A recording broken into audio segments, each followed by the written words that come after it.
Right everyone, it is Finn here and welcome back to my channel, where in today's video we'll be previewing the game between Tottenham Hotspurs and Manchester City for the opening weekend of this brand new Premier League season. We'll be talking about both teams in terms of their weaknesses and strengths, and I'll also be giving you what I believe is my strongest starting 11 for both Tottenham Hotspurs and Manchester City.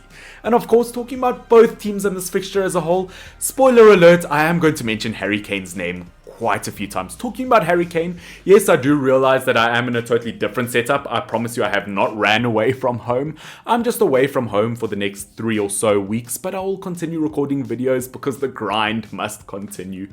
But looking at Spurs versus Manchester City, I feel like this fixture is going to be really exciting. In the past it's been really exciting, or it's been really close, and I feel like this time around it's going to be no different. I mean, look, it might be different. Maybe it won't be a close fixture whatsoever, but looking at both teams, I feel like there are so many talking points you could really poke at. Looking at Spurs, they recently got a new manager. They recently got rid of their centre-back Toby Alderweireld and brought in the likes of Romero. There's obviously links between Harry Kane and Manchester City, where if you look at Manchester City, they were very successful last season. They got to their first ever Champions League final. They've recently just spent £100 million on the likes of Jack Grealish, so it's going to be interesting to see whether he performs or not. Looking at this fixture as a whole, it is going to be very, very exciting, which, by the way, guys, I want you to put down in the comment section down below, if you had £100 million, what would you spend it on? Me personally, I would buy 100 Percy towels. But if you had £100 million, what would you spend that money on? And you cannot say Jack Grealish.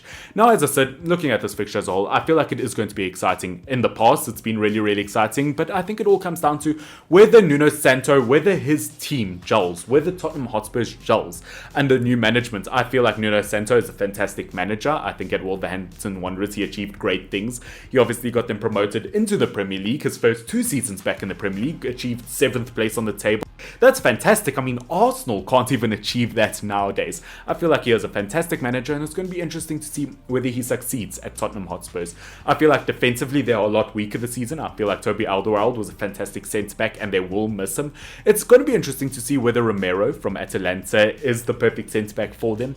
I feel like I'm not going to comment too much on him because I won't lie, I haven't watched him week in, week out. Therefore, I feel like it's a bit unfair for me whether I call him a crap or a brilliant centre-back, so I won't comment too much.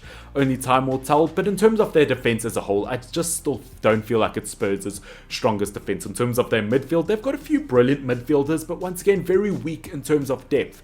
In terms of their attack, I feel like Spurs could be majorly screwed if Harry Kane leaves. I feel like Spurs still have a decent attack. They've still got attackers like Lucas Moura, Bergwijn, Heung-min Son, the list goes on. They've got some great attackers, but no one will be able to miss, or no one will be able to replace the likes of Harry Kane. Look, obviously last season he was the top goal scorer and assist maker in the Premier League. I'm not going to sugarcoat it. Anyone would miss a player like that, especially if he went to a rival like Manchester City. But obviously he hasn't moved to City. He is still currently at Tottenham Hotspurs, so he might play versus Manchester City, which would be a really interesting thing to watch. I have seen quite a few articles though that state that Harry Kane may not play in a game like this, or might not play in a game like this, which I feel like if that does happen, if he doesn't end up playing in a game like this, that it would be quite silly or quite stupid. I mean, if you have a player like Harry Kane, you need to play him. Looking at Manchester City, I feel like looking at them, there's obviously going to be a lot of eyes on the likes of Jack Grealish, which, guys, I do want to state ahead of time. Obviously, I mean, I'm like 3-4 minutes in, it's a bit late, but I do want to state that I am obviously a neutral. If you're new to my channel, I am a Manchester United fan, so I'm a complete neutral at this. Manchester City obviously is a City rival that I don't want to win. Tottenham Hotspurs beat United 6-1 last season, so I equally hate both of these teams, you know. But looking at Manchester City, I feel like heading into this fixture, they are the stronger team. I know so many people are going to say, yeah, but they don't have a proper striker. They don't have Harry Kane. They're going to struggle this season. But last season, they won the Premier League, got to their first ever Champions League final. They won the Carabao Cup versus Tottenham Hotspurs. I feel like Manchester City could be a serious threat to deal with. I think in terms of possession and all those stats, yes, Manchester City will dominate a game like this. It's going to be interesting to see this battle between Nuno Santos' Spurs team versus Pep Guardiola's Manchester City team. It's something we haven't seen before. It will be exciting. And I feel like in terms of weaknesses, I feel like probably Tottenham Hotspurs have a lot more. I think it's going to be interesting to see what Harry Kane does. Hopefully he does play for Spurs, and it would be quite weird if he obviously plays for Spurs and scores versus Manchester City and still ends up moving there. I don't know, that's just my opinion on it. But looking at what I believe is the strongest starting 11 for both teams heading into a fixture like this, we're going to start off with the likes of Manchester City. Obviously, I feel like Edison is going to be the go-to goalkeeper. In terms of their defense, obviously the likes of Kyle Walker and Cancelo as the fullbacks, with Diaz and Stones as the centre-back. Stones obviously recently re-signed a new contract at Manchester City, which is brilliant for them. But weird though, considering a year or two ago, they definitely wanted him out of there. I mean, they treated them the same way Manchester United treats Phil Jones. So it's weird how he's had that turnaround. I mean, I'm a Manchester United fan. I'm still hopeful Phil Jones turns around. But obviously, I feel like defensively, that is probably going to be Manchester City's strongest point. In terms of their left back, yes, I know I just said Cancelo. He is traditionally a right back, but I feel like out of all of City's right backs, I would probably prefer to play Cancelo there over the likes of, look, Zinchenko has his days, but definitely over the likes of Mendy. But at the end of the day, I feel like defensively, City are going to cause Spurs quite a few problems. In terms of their midfield, I feel like they have to go with the likes of Rodri as kind of a defensive holding midfielder, Gundogan as a box-to-box midfielder, and Kevin De Bruyne as that kind of creative out. I do feel like this is one of those games where Fernandinho would be too slow, and that's why I haven't put him in the defense or the midfield.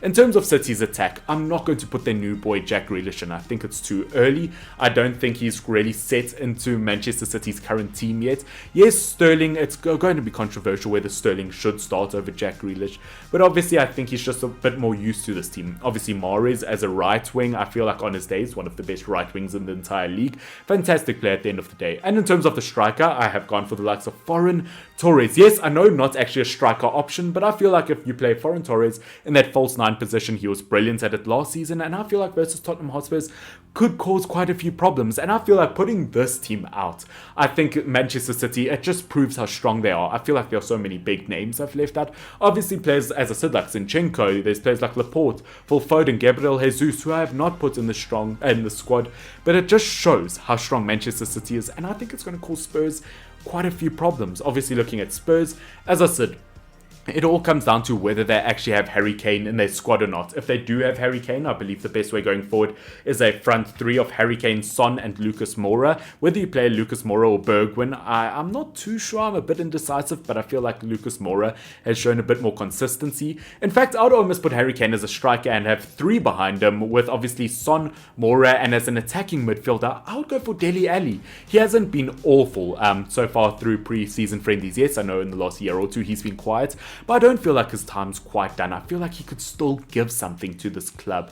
Although you could put the likes of Lo Celso as my holding midfielders for Spurs. I would obviously put the likes of Højbjerg, who in my opinion is one of the best in the entire world in his position. We even saw that at the Euros where he played more of a creative role. Obviously the likes of Sissoko, I feel like gives a balance of quite a physical midfield. And in terms of the defense for Spurs going forward, I feel like Dirty in the right wing back position.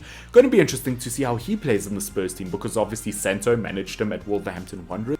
Whether he'll kind of give him that creative modern day fullback kind of look, I've got a feeling he could adapt him to that. Obviously the centre-backs, I'm going to put the likes of Romero, the new centre-back, and the likes of Eric Dyer. I know, a bit of a controversial one. I don't feel like Spurs have very strong centre-backs at the moment. I would put Dyer over the likes of Sanchez, because to me, Sanchez just discipline-wise is absolutely awful, and we saw that in the Carabao Cup final from time to time. And obviously in the left-back position, it is going to be Rougelin, an absolutely fantastic left-back. Still semi-upset that he didn't go to Manchester United, but at the end of the day, Manchester United now have Gilberto Carlos. I feel like going forward, both of these two teams could put forward a very strong starting 11. And even if the rumours are true and the articles are true, and Harry Kane doesn't play in a game like this, I feel like at the end of the day, they could just put the likes of Bergwijn on the right wing side, move Lucas Moura to the left wing side, and play in Son as a striker. We seem to forget that Son plays as a striker. When he does play as a striker, he is a fantastic player. He doesn't have to play as a winger, but he can move to that position. But guys, that is pretty much it for this video. That is my preview of Spurs versus Manchester City. As I said, going into this, I do feel like Manchester City are the stronger team. There are just more things facing their direction. My only weak thing that I can actually point out is the fact that they don't have a proper striker. But at the end of the day, last season they went like 30 games without a proper striker, and they still did really, really well. Look, we saw the effects of not having a proper clinical striker really take full action in the Community Shield final. We kind of saw that versus shots misses. But at the end of the day, in the Premier League, Manchester City are the best at what they do in terms of playing proper, almost tiki-taka football, I'd say, under Pep Guardiola. As I said, I like Nuno Santo. He's one of my favorite managers. I'm going to miss Jose Mourinho in the Premier League, especially after he recently got a red card for Roma versus Real Betis as a manager. It just gives me nostalgic feelings, but although not a crazy madman, I still wish Nuno Santo the best of luck at Tottenham Hotspurs. I feel like he could do a lot with this team, but they do need to bring in more midfielder options, and if they can keep Harry Kane, that would be huge. I think when it comes to the decision between who wins between Spurs and Manchester City, it all goes down to where Harry Kane goes. It's going to be super exciting to watch. I have no idea who's going to win. I'm not going to give a score prediction because I genuinely don't know who will win it, but I hope you guys do enjoy it. If you guys have enjoyed this video, make sure to subscribe down below. I would really appreciate it. I would love to hit 2,000 subscribers eventually, whenever that does happen, hopefully by the end of the year. Obviously, the goal before that is 1,600 subscribers, but you know what, guys? I appreciate all the support I've gotten to get to this point. Thank you so much. Make sure that you like this video down below. Can we please get it to 20 likes? So I hope you guys have enjoyed this video. Once again, I hope you enjoy the football. I'm so excited for the Premier League. Until next time, Finn, FYNN. Cheers.